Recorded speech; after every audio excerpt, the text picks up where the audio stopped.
Joining me now is the president of the Center for Renewing America. He's my good friend, Russ Vought. Russ, good to see you. How you doing? I'm doing great. Thanks for having me on, Liz. Of course. So I want to give credit where credit is due. You were one of the first individuals, this is during the Trump administration, who was an active warrior on the battlefront of critical race theory. I actually think that you were the one who introduced the concept to a lot of conservatives in our country. A lot of people weren't familiar with this poisonous ideology that's in our school systems. So before we even get to what you're doing about it now, because you're fighting a great fight, talk to me a little bit about that experience. What happened in the Trump administration that brought this to your attention, and what did you do to put a stop to it? Sure. Thanks for saying that, Liz. One of the things that I think that catalyst for this fight had been the president being made aware of what was going on in the agencies from a training perspective. And he was able to see that from some of the great work that was being done on the outside. And he asked us to lead on it. And we said he wanted to put an end to it. So we gave him options on how to do that. We started with a cease and desist letter to the federal agencies that says just stop spending money on this. And then we followed up with a presidential executive order that he signed to then make that almost the law of the land and apply it to contracts and grants, which really was the thing that caused much of the K Street world to really begin to freak out about. Yeah, well, I don't blame them for freaking out because this is their tool essentially for ushering in Marxism. This is the fruition of their ideology. It's been planted. I mean, we did a full episode on my show about how long this has been planted in our country, that this ideology or this strategy, critical race theory, tracing it all the way back to critical theory. This is almost 100 years old. This is decades and decades in the making in our country. And I believe this was brought to the attention of the Trump administration by independent journalist Chris Rufo, correct? Correct. Yep. He did some great work. Went on Tucker.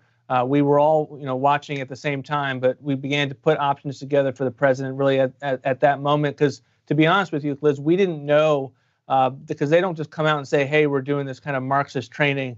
Are you okay with it? No, you really have to ask the right questions. So thanks to the work of Chris, and then we were able to really put some steps in place to be able to root it out. Okay, and which is great. I mean, Chris Rufo has done absolutely incredible work. He continues to do incredible work, and it's making a difference, just like parents taking over school boards and challenging elected officials on this is also making a difference. But now you are in charge of a think tank. Your think tank has an action arm, and you're continuing this fight against critical race theory. You introduced actually, I would call it a pamphlet or a playbook, I think, is how I would best describe it to people, for parents to fight against critical race theory. So just in a top-level summary, can you explain to me what that is? Sure. We put out a toolkit for parents to be able to know the terms and the buzzwords that they would need to understand and be able to be on the hunt for. So critical race theory doesn't just put a neon light around itself and announce itself in curriculum. It's a paradigm, as you know, that's been really pushed for the last 100 years.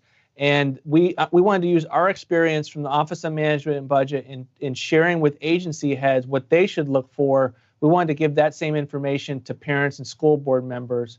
And then we also wanted to model how, having been through the political arena, the public arena, and how to manage this fight and be called all the names in the book and to be able to survive at the end of it. We wanted to give people confidence that they could do that as well. We know it'll be hard, but there is light at the end of the tunnel if they are courageous, and we're seeing people across the country who are courageous.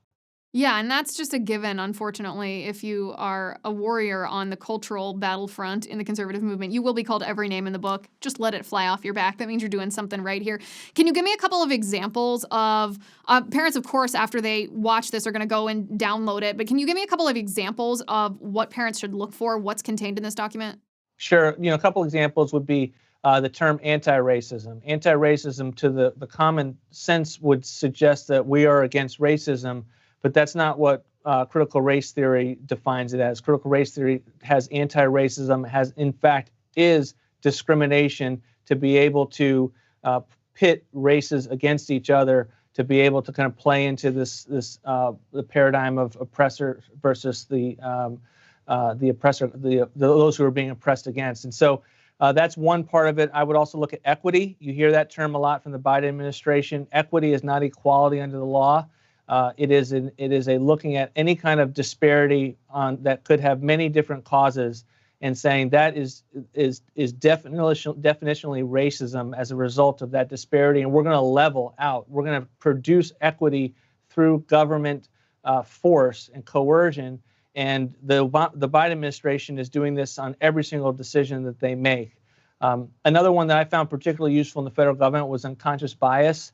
Again, this notion of the kind of the beginnings of thinking about of fragility, that somehow, if you are biased, you just don't know it. You are prejudiced, you just don't know it. And if you reject that notion, that is evidence of your racism. That's evidence of your fragility. And so those are, again, a lot of the diversity trainings are setting up those paradigms for their HR employees. It's just appalling, isn't it, when you hear about this? Because it's just abject racism, right? Our country has worked so hard to eradicate racism in our country, especially racism that was codified into law, unconstitutional, of course, but codified into law. And now we're just making this circle back because the left is using racialism as a tool for Marxism. So you actually preemptively answered one of my questions, because one of the things I talked about on my show last week was how parents and activists, anybody who's in the, not just the conservative movement, but any concerned person who doesn't want this racialism to take root in our country, should ask 6 questions about critical race theory in order to determine what it is. Because right now what we're facing is we're not only facing this tactic that's infiltrated our public school system, our university system, our government, corporate boardrooms, but we're facing a radical left in the media who is denying that this even exists. They're calling it a conspiracy theory. They're calling it a so-called controversy. They're denying that the 1619 Project embodies critical race theory. They're basically pretending that critical race theory isn't a thing while critical race theory is taking a hold in our country. So I want to ask you these questions about critical race theory because I want conservatives to be able to answer them as well, and I want to hear your take on them. So the first thing that I think people should ask about critical race theory is, what is it? Can you define critical race theory in just short form?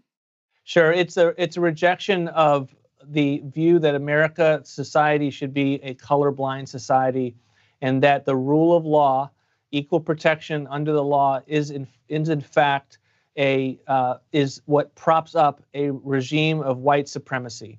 And that if we are going to root out racism, we have to tackle the rule of law, because that is what has propped up racism and inequity for so long. That's what the legal theory is, and then that paradigm stretches out into many different settings and many different implications from there. So this idea then, it essentially boils down to people are being judged first by the color of their skin and not by the content of their character. It's actually the opposite. It's a contradiction of the principles Martin Luther King Jr. talked about in our country. It contradicts basically the entire civil rights movement, this idea of equality. That's why one of my questions is, can you define equity versus equality, and then which do you support? But you answered that preemptively. So my question then would be, isn't it the fundamental or the elementary definition of racism to judge someone based on the color of their skin first, whether the color of their skin is black or white or anywhere in between? Totally. That is the definition. And part of critical race theory is a rejection of that as the definition of what racism is. They would consider that an old idea, an idea that they would reject, and that instead racism is any effort to allow or to sanction any kind of inequity or disparity that exists for a host of different reasons that they would presume is based on race. And so that's their definition. It's always managed towards the system. It's always managed towards the institutional level. It's directed away from the prejudice level, which I've always found to be fascinating. And secondly, you were onto something. CRT is a flat out rejection of the civil rights movement. They are a critique of the civil rights movement in suggesting that it did not go far enough, and in fact presented a theoretical way to not make additional advances to deal in their minds with inequity. And so they look at affirmative action and say, look, we had a terrible argument to battle affirmative action. We would say affirmative action was a violation of the colorblind principles that we fought for, or our predecessors fought for in the civil rights movement. They would look at it and say, this is why we need critical race theory, because we didn't have a strong intellectual justification for tipping the scales or providing that sort of racial discrimination.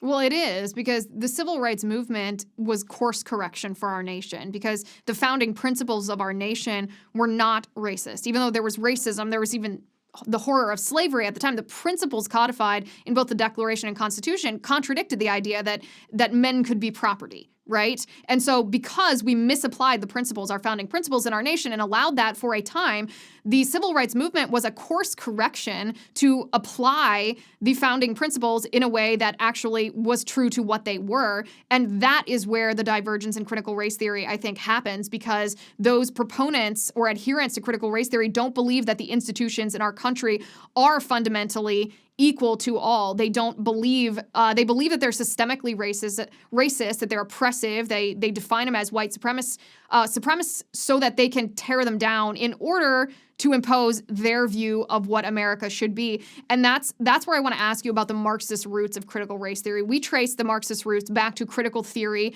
which was a theory propagated by the Frankfurt School in the 1930s that essentially wanted to tear down institutions based on criticism. They wanted to spark a Marxist revolution. How important is it to define critical race theory not just as racist, not just as racialism, and it is both of those things, but as Marxist with the goal of a Marxist revolution? Yeah, I think it's important because I think you need to provide a wide-angle lens about the intent behind these types of theories.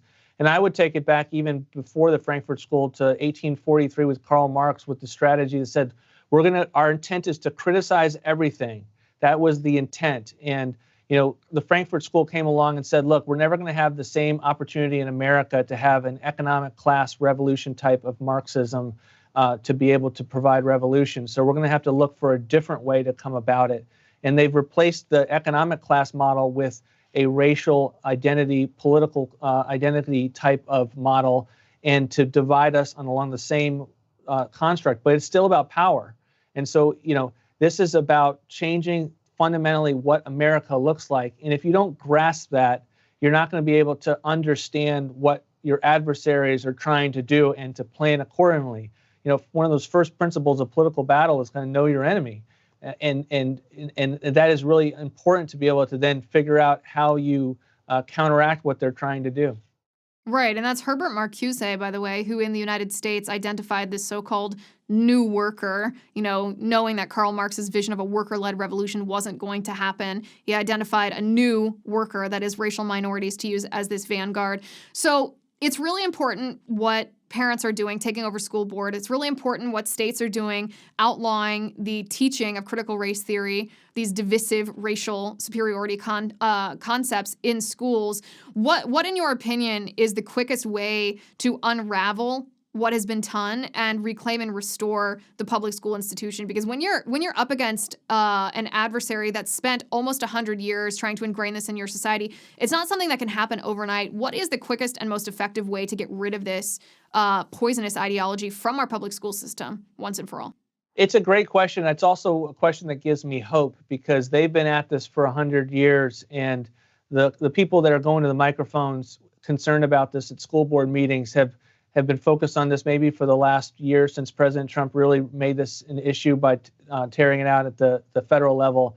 So I think the most important thing is at times to be aware of the background and the intent of their adversaries. But I think it's always helpful just to stick to at the basics. We want to live in a society in where you are judged by the content of your character and not the color of your skin. Period. Full stop. Does the policy in front of us allow for that, or does it detract from that? Because that's the America that we all want to live in. This critical race theory is the reverse of that. And to begin to force every conversation on those grounds of what it means to live in a colorblind society, I think is the aim of every conversation that I would have, regardless of where you are and getting up to speed on this issue. Right. Yeah, I think you're exactly right. We have to speak to the reality of it. I also think school choice is maybe one of the best ways to get rid of this, because parents running for school board and confronting their school board members is great. State legislators banning it is great. But the quickest way to make sure that it's out of your child's classroom is to have a school choice voucher type program where your child and your child's money can be removed from a public school at your discretion, that it's not based on your zip code. So if your child's being subject to this brainwashing, this ideology, this poison, you can not only remove your child, you can remove your money and you can tell the school administration, we are taking our child and our child's money out of the school because of what you're teaching. And if enough parents take their children and the children's money out of that school, then the school will be forced to course correct. Otherwise, that school will close as the market dictates. That seems to me to be one of the quickest ways to get rid of radical leftist indoctrination in the American public school system. Russ, parents who listen to this are going to want to download and view your document, which is a quick primer to educate parents on how to identify critical race theory in their child's classroom. Where can they get that? AmericaRenewing.com. It'll be the first thing that pops up, and they can download it from there.